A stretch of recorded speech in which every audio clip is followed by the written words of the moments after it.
Welcome to CryptoTV. I'm Ornella Hernandez, and today I'll be interviewing Matthew Dixon, the founder and CEO of Evai, a firm that rates crypto assets in a similar way that credit rating agencies such as S&P, Moody's, and Fitch assign ratings to bonds using categories like AAA or BB.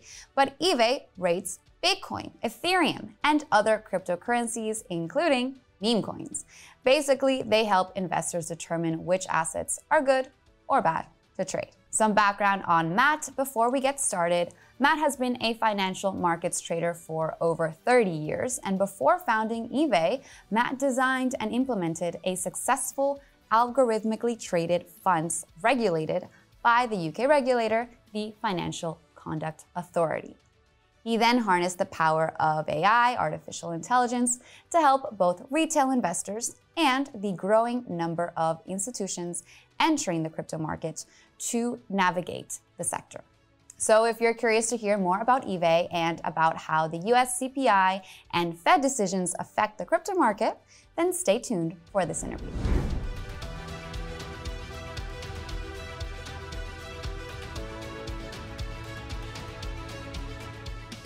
Today on CryptoTV, we welcome Matthew Dixon, who is the founder and CEO of Evai, a ratings and research firm for crypto. How are you today, Matt? Hi, Ornella. I'm good, thank you. Pleasure to be with you. Yeah, likewise, and thank you for coming into the studio today. I wanted to talk to you about all things ratings when it comes to Bitcoin and other crypto assets. But first, just tell me a little bit more about Evai and what it is that you do. Okay, we're a ratings company, so we're all probably aware and know all about Standard & Poor's, Moody's. They're the big ratings agencies that came out, well, really came to the forefront in 2008 with the financial crash back then. So we wanted to build an unbiased rating system. So allegedly, they were potentially biased, and that's what caused the misallocation of assets and the failure of the financial system, or virtual failure. So from that time, we decided we're going to, and this was in conjunction with a university, Brighton University in the UK at the time. I was talking to professors there, and we wanted to develop an unbiased rating system using traditional technology, but actually also marry that with the very latest AI and machine learning technology to be able to give people unbiased ratings. Okay, so we're saying that when it was just humans, it was too biased. But if we introduce AI, artificial intelligence, and other machine learning tools, then it can become unbiased? Is that really a possibility? Yeah. I mean, if you think about it, historically, all the problems throughout history have been to do with centralization of power. So when you have centralization, you have abuse of that power. And so, I mean, Bitcoin came into existence back in 2009. In fact, the first Genesis block of Bitcoin had encoded in the first block about the financial bailout for the banks, right, because of the failure of the financial system. So Bitcoin was basically a step into decentralization. And when you have full decentralization, you're actually distributing that control, that power. And so there's much less opportunity for abuse of that power. So when you have centralization, it's very easy to abuse. And crypto is all about decentralization. So yes, it is. Do you ever think that we can truly achieve a decentralized world? There's always a battle going on. So within crypto, you've got these different validation mechanisms. So you've got the proof of work and the proof of stake. And proof of work tends to more decentralization. Proof of stake tends toward decentralization. But proof of work isn't energy efficient. Proof of stake is much more energy efficient, but it's more centralized. Right. So you need to combine the both. You can never, there's no perfection. With everything, it's all about balance. Okay, like everything in life, you're right. Yeah. All right, so then let's talk a little bit more about how Evai works exactly, like what the platform looks like, why someone would use it. You'd want to use it probably because there's 20,000 crypto assets out there. There's some really interesting investment opportunities. It's an emerging asset class. There's not a great deal of information. And the thing is it reliable information? And so there is information out there. You can go onto YouTube, you can go onto X, Twitter, and whatever. But actually you want something that's reliable. So you want something, first of all, that's based on a solid foundation of academic theory. And that's what we've done with Evai. So we've actually based the technology on modern portfolio theory, which is Nobel Prize winning theory. It's what all of investment throughout the world, all the investment funds and so on, they're actually based on this modern portfolio theory and about something called the efficient frontier. and it's about building portfolios. And the best portfolios are diversified portfolios. Basically, you don't want to put all your eggs in one basket, you want diversification. But there's an optimal way to combine these assets to give you the best possible return for a defined level of risk. And you've got to take risk into account. So Evai Ratings do that. They've actually leveraged the very powerful modern portfolio theory and efficient frontier. They've married that with the latest AI technology. And in fact, when you look at all the combinations, we've got 20,000 assets. We actually rate over 700 of them because a lot of them there just isn't data available. They're dead tokens, whatever. So we rate about 700 plus of the tokens. It's not only 700 combinations, but also how much of each asset should you potentially hold. And so when you're building an efficient, the optimal portfolio, the number of combinations are actually more than the atoms in the universe, more than the number of atoms in the universe. So we're talking combinations like AAA ratings, right? Yeah, so we rate assets from the highest, like the old traditional ratings agencies, from AAA, AA, A, triple B, and so on down to D. So they have the same sort of, just so that people understand, you know, it's a common sort of across the industry, ratings that people understand. So it's on that theme, but it's very different because it's decentralized. And it uses AI, and you need to use AI because, as I say, there's so much, and there's adaptive computing as well as another technology that we use to be able to handle all of this data and give people actionable information in real time. Okay, so what's the ratings for Bitcoin and Ethereum right now? Okay, well, Bitcoin is, as you'd probably guess, it's AAA. Because Bitcoin and Ethereum now have regulated, well, Bitcoin certainly already has a regulated ETF. Ethereum has been given the green light. So we've got now, we had from 0 to 69,000, we had retail adoption of Bitcoin. Now we have institutional adoption. So we've had literally billions coming into Bitcoin. It's not just about the amount of money. The ratings aren't as simple as that. They take quite a lot of things into account. And that's why you can't just simply use this old modern portfolio theory, although it's an amazing theory. You've got to update it to the nuances of cryptocurrency, which are different. They have elements of slippage. They're not actually totally efficient markets. So then why are we still using these metrics? Well, within the old traditional financial world, there is a lot more liquidity. So for example, if you look at the S&P 500 and stocks, there's a great deal of liquidity, and there's some assumptions that are given within modern portfolio theory. Those assumptions don't hold true for crypto. You've probably heard about crypto whales. Yes. So in other words, cryptocurrency can be manipulated because it's not a big enough market quite yet.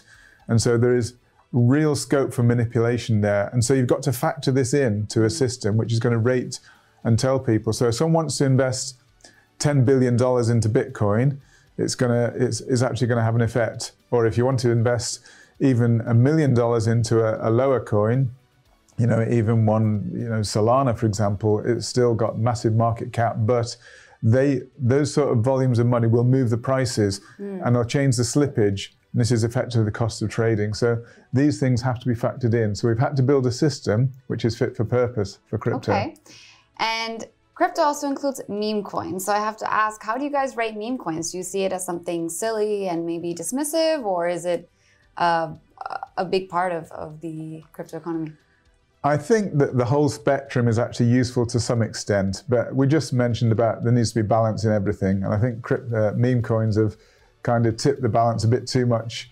And there's actually a lot of people now getting sort of fatigued. They're getting meme coin fatigue because they're getting these crazy ones like, you know, the Jenner coin, and there's so many out there. Yes, all these celebrity coins. Iggy Azalea spoke about that recently. Yeah. I mean, people love it though. People keep buying it. They do, but unfortunately, I mean, I've actually got a pinned tweet on my X account which talks about this financial system being for the benefit of the few at the expense of the many. And that's actually what's happening with these meme coins. So there's loads of people flooding in, pumping the price, but there are some people who hold a large chunk of the supply at the start. They actually cash out at the top, and it's at the expense of the many. So people are getting fatigued because the retail world haven't really benefited from this. They see all the hype and they want to get involved, and that's why everyone's throwing a bit of money at it. And if you get enough numbers, you can do that. We've seen that with GameStop. If you get the numbers behind it. Right. So then isn't this a way maybe to attract more people outside of the crypto bubble and get more adoption? No, because there's too many casualties. These people, nearly everybody is not making money out of these memes. They read about the market cap has rocketed, people have made billions out of it. But as I say, it's just the lucky few, or whether you call them lucky, I don't know, but the few who got in at the beginning, who basically they're benefiting from the many who are getting in late. And so, yes, some people make a lot of money, but most people actually end up losing money with these meme coins. So this is, again, another reason for ratings. You need to understand what is actually providing reasonable value. Does the token have utility? Does it actually have a use? Meme coins, by definition, have no use. They're just purely a name with influencers, purely speculation. And that just shows the journey with crypto. Okay, all right. Well, crypto is also affected by the greater economy and financial markets. So this includes decisions like the CPI index, consumer price index, or the Federal Reserve interest rate decisions, which are coming up in the US. So I would love to get your take on how these types of changes affect the crypto market. Yeah, it's a really interesting question because I've been trading crypto. In fact, I traded long before crypto came into existence. I used to trade FX and stocks before that. So with trading cryptocurrency, when it first started, when Bitcoin first came out, it was a purely speculative asset. And people talk about it emerging or evolving into digital gold. So basically a store of value. Right. And that's actually, it's some way along with that now. You know, we've now got the regulated Bitcoin ETF, and it's getting more and more of that safe haven value because it has limited supply. We know that the US dollar, they can print infinite volumes amount of money. They did that back in with the QE, with COVID printing. Crypto has some real value in terms of the limited supply, but in terms of, you know, the evolution from a risk asset, so being purely a risk asset driven by news at the time, to being now a more mature risk asset. So you can actually see there's a high correlation now between Bitcoin and the S&P 500. Right. And so now when you see news coming out, like the CPI news tonight, as you rightly say, and the interest rate decision tonight, they will move markets. So even just the last few days, we actually seen there's been palpable fear in the markets because people are afraid of what is the CPI going to be. And so we've seen Bitcoin and all the cryptos really tumble the last few days. And that's purely in anticipation of what is the CPI going to be. Okay. Because there's real fear that CPI will come out elevated. And if it does, that means the interest rates they won't be able to lower interest rates. I mean, we just got Europe and Canada lowered rates. The US can't lower rates because their inflation rate is that much higher. Okay, so we think they'll just hold them. They're definitely going to, well, I say definitely, there's more than 90% chance they will hold the rate. Okay. But it's not all about do they hold the rates. It's about what does Fed Chair Powell actually say in the press conference, in his statement. What does he say about the future outlook? Is he going to be dovish or is he going to be hawkish?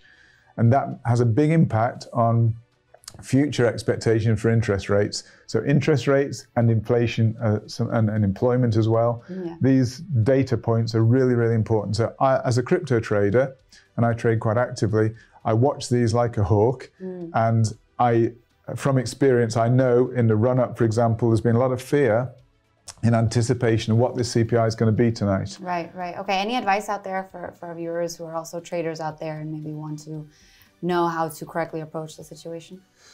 I think you just need to be aware of all the different factors. I definitely think, I mean, I actually find as a trader, and I'm somewhat biased here, but I do find Evai really useful because there's thousands of coins out there. What it does for me is actually lessen my workload massively because normally I'd have to research all of these tokens, try and find out which one is likely to move and which one's likely to stay stable, et cetera, et cetera. So actually, it just gives me a bunch of tokens that are in the watch list that have been upgraded or downgraded substantially. I can then focus my attention just on a handful of cryptos, do my own due diligence, do my own research, and then make my decisions. So it's not, you don't make your decision purely on the Evai ratings, but it's a powerful tool. Right. Probably the sharpest tool in the box, I would say. It lessens my workload. It makes it possible for me to actually choose the tokens that I want to focus on, to do my DD and make my trades. Okay, the importance of doing your own research, everybody, add Evai to your tools next time you're looking to trade. All right, so Matt, now tell me what is next for Evai. What can we expect? I know you guys recently participated in a Bybit and DMCC hackathon, and you're one of the winners there. So we'd love to hear about that and maybe what we can expect from Evai in the coming future. Yeah, we're really proud of that. The Evai Bybit hackathon, there's over 100 international entries, and we won based on the technology that we're using. So we use the old traditional, as I said, the modern portfolio theory. We coupled that with the latest AI to come up with a system, and we actually delivered that system to them. And the judges, the very knowledgeable panel of judges, actually decided this is going to make a difference to the financial world, the crypto world.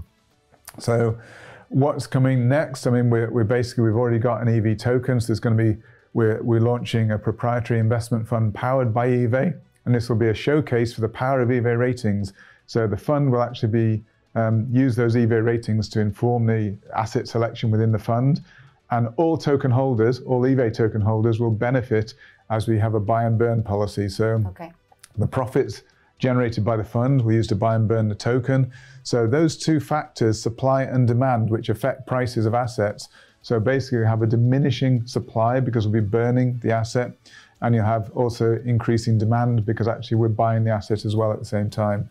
So, I mean, we're also, just one more thing, there's so much to talk about, but we're already on the BSC chain, so you can access that through PancakeSwap. The Binance Smart Chain. Yeah, and we're migrating to Solana because Solana, we believe, is the retail chain of choice. It's where everyone's going. We want to be the first, or one of the first, main AI tokens on the Solana chain. So this June, we're going to actually add Solana as an offering, Evai on the Solana chain. So we think this will actually widen the scope, widen the adoption, allow people everywhere to benefit from Evai. So the ratings are actually free of charge. You can actually access the ratings for free anywhere in the world. And there's also some subscription portfolio tools as well. Okay, what's the website? What's the best way to access Evai? It's just evai.io, so evai.io. So simple as that. All right, amazing. Well, everyone check it out if you haven't already, and reach out to Matt if you have any more questions. Thank you for sitting here with me and explaining everything about Evai and what we can expect from the next few days. Been a pleasure. Thank you, Ornella. And everyone, stay tuned for the rest of CryptoTV. Thank you.